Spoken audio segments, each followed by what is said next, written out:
ఒక్క వీధి కుక్క కూడా కనపడటానికి వీల్లేదు. ఇది ఢిల్లీలో కోర్టు ఇచ్చిన ఆదేశం, సుప్రీంకోర్టు. ఏమని అంటే, ఢిల్లీ వీధుల్లో ఒక్క వీధి కుక్క కూడా కనబడటానికి వీల్లేదు. 3 వారాల్లోపు షెల్టర్ హోమ్స్కి తరలించండి.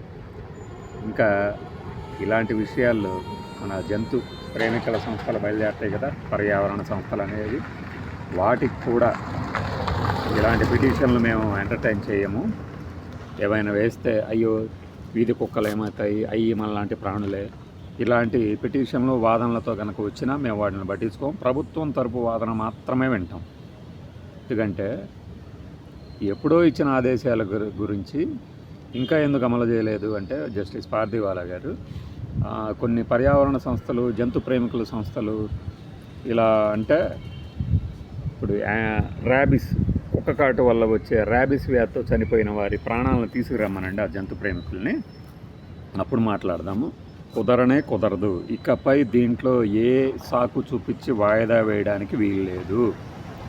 వెంటనే కుక్కల తరలింపు కార్యక్రమాన్ని మొదలుపెట్టాలి అని తీవ్ర స్థాయిలో మండిపడుతూ ఆదేశాలు జారీ చేశారు. ఇది సాధ్యమా?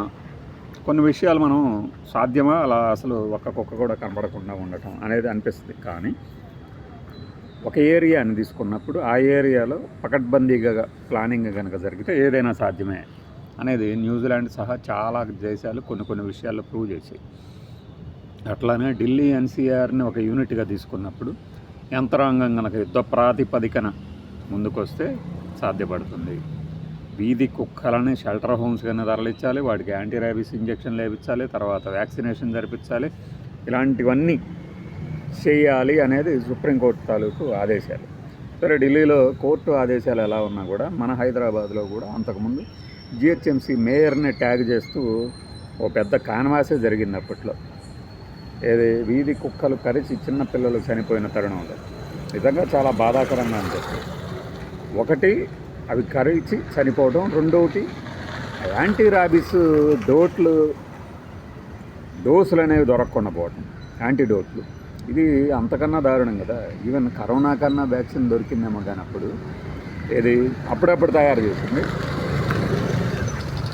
ఎప్పటి నుంచో ఉన్న యాంటీ ర్యాబీస్ ఇంజక్షన్లు మాత్రం ఇప్పటికీ ఎక్కడికి దొరకవు అంటారు అంత తొందరగా. అందువల్ల సుప్రీంకోర్టు లేదంటే ఇంకేదన్నా కోర్టు కూడా ఇలాంటి విషయాల్లో తీసుకునే వైఖరి అనుసరణీయం, ఆదర్శనీయం, ప్రశంసనీయంగా కూడా అనిపిస్తూ ఉంటాయి.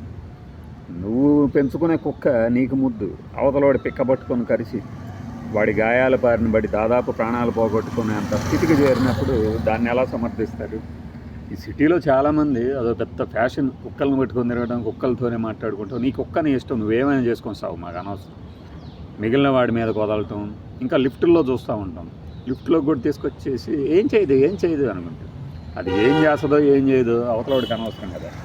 చిన్నపిల్లల మీదకి పెద్దవాళ్ళ మీద కూడా దాడి చేసి కుక్కల్ని నిర్మూలించాలంటే ఖచ్చితంగా ఇలాంటి ఒక నిర్ణయం తీసుకోవడం అనేది మంచి పని.